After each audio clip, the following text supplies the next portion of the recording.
ନିଆଗଲା ବଡ ପଦକ୍ଷେପ। ଆଜିଠାରୁ ମଦ ବନ୍ଦ, ମାନେ ଆଜିଠାରୁ ମଦ ବ୍ୟାନ୍। ରାକ କାଳୁ, ଏ କଣ ଶୁଣୁଛି? ଏ କଥା କଣ ସତ? ହଁ ଭାଇ ସତ। ଆରେ ମଦ ବନ୍ଦ ହେଲେ ଆମେ ମାନେ କଣ ପିଇବା? ବସ୍ ଆମେ ଖଜୁରୀ ତାଡ଼ି ପିଇଦବା। ନାଇଁ ନାଇଁ ବସ୍, ଆମେ ହାଣ୍ଡିଆ ପିଇବା। ଆରେ ଧୀରେ ଧୀରେ କଥା ହୁଅ, ଏଇଟା ମୋର ଇଜ୍ଜତର କଥା। କାନ୍ଥ ବାଡରେ ବି କାନ ଅଛି। ବସ୍ ବସ୍, ଛୋଟ ବେଳରୁ ମୁଁ ଶୁଣିଛି କାନ୍ଥ ବାଡର କାନ ଅଛି। ହଉ ମୁଁ ମାନି ନେଲି କି କାନ୍ଥ ବାଡର କାନ ଅଛି, ହେଲେ ପାଟି ତ ନାହିଁ ନା। ସେ ଖାଲି ଶୁଣୁଥାଉ, କାହାକୁ ନ କହିଲେ ଗଲା ଆଉ କଣ। ଆରେ ହଁ ହଁ, ତୁ ଠିକ କହିଲୁ। ଚୁପ୍ ଚୁପ୍, ତୁମ ମାନଙ୍କୁ ମୁଁ ଏତେ ବାଦାମ ଖୁଆଉଛି, ବୁଦ୍ଧି ସୁଦ୍ଧି ଟିକେ ହେଲେ ବି ନାହିଁ। ହେଲେ ବସ୍, ବୁଦ୍ଧିଟା ତ ବୁଝିପାରିଲି, ସୁଧିଟା କଣ? ଆରେ କଣ ବୁଝିପାରୁନ? ସୁଧି ମାନେ ହେଉଛି ଯୋଉ ପଇସାର ସୁଧ ଦିଅନ୍ତି, ସେଇଟା ତ ସୁଧି ଆଉ କଣ। ଆରେ ଆରେ ତମେ ଦି ଜଣ ଚୁପ୍ ରହିବ ନା ମୁଁ କାନରେ ତୁଳା ବିନା ଦେଇଦେବି। କୋଉ ତୁଳା ବସ୍, କପା ନା ଶିମିଳି? ହଉ ହଉ କୁହ ମତେ, ଟୁଙ୍ଗୁରୁ ଆଜିକାଲି କାହିଁ ଦେଖାଯାଉନି? ଆରେ କେହି ବି କିଛି କୁହ, କାହିଁକି କିଛି କହୁନା? ଆରେ କଣ କହୁଛ? ପାଟିରୁ ହାତ କାଢିକି ତ କୁହ। ବସ୍ ବସ୍, ଟୁଙ୍ଗୁରୁ ନ ଆସିବାର କାରଣ ହେଉଛି ମଦ। କଣ ମଦ ପାଇଁ ସେ ଆସିନି?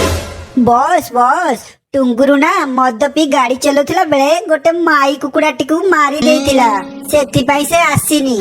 ଆରେ ମଦ ପିଇଲା, ଗାଡି ଚଳେଇଲା, କୁକୁଡା ମାରିଲା, ହେଲେ ଆସୁନି କାହିଁକି? ବସ୍ ବସ୍, ମୁଁ କହୁଛି। ହଉ କହ।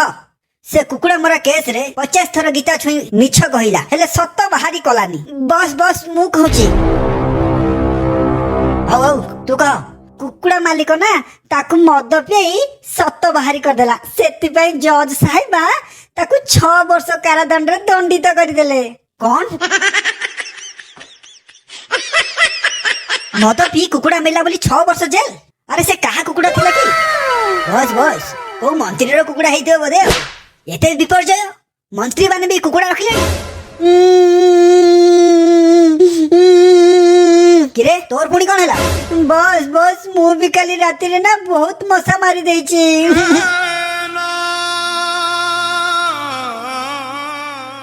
ଆରେ ବହୁତ ବହୁତ ମାନେ କେତେ? ପାଖାପାଖି 10ଟା ହେବ। ହଉ ହଉ ଟିକେ ରହ, ମୋର ବି ଛୋଟ ବେଳେ ବୀଜ ଗଣିତରେ ଭଲ ହଉଥିଲା, ଟିକେ ହିସାବ କରି କହୁଛି। ଏଇଠି ତ ଦଶକ ପରୀକ୍ଷା ଲାଗିବ। 10 କେ 10, 10 ଦୁନେ 20, 10 ତିରି 40। ଆରେ ଚୁପ୍, ଏତେ ହିସାବ କରିବା ଦରକାର ନାହିଁ। ମୋର ବି ଛୋଟ ବେଳେ ବୀଜ ଗଣିତରେ ବହୁତ ଭଲ ହଉଥିଲା, ମୁଁ ଡାଇରେକ୍ଟ ଗୁଣି ଦିଏ। 10 180 ମାନେ 80 ବର୍ଷ।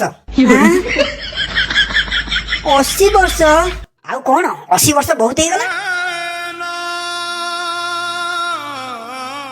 ନାଇଁ ରେ, ମଦ ପିଇବି ନାହିଁ, ନାଇଁ ନାଇଁ ମଦ ପିଇବି ନାହିଁ।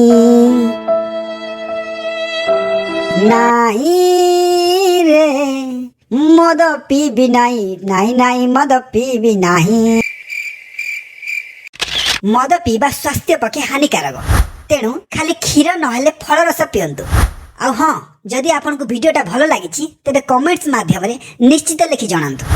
ଆଉ ହଁ ହଁ, ଚ୍ୟାନେଲକୁ ସବସ୍କ୍ରାଇବ କରିବାକୁ ଜମାରୁ ଭୁଲିବେନି। ନାଇଁ ରେ, ମଦ ପିଇବି ନାହିଁ, ନାଇଁ ନାଇଁ ମଦ ପିଇବି ନାହିଁ।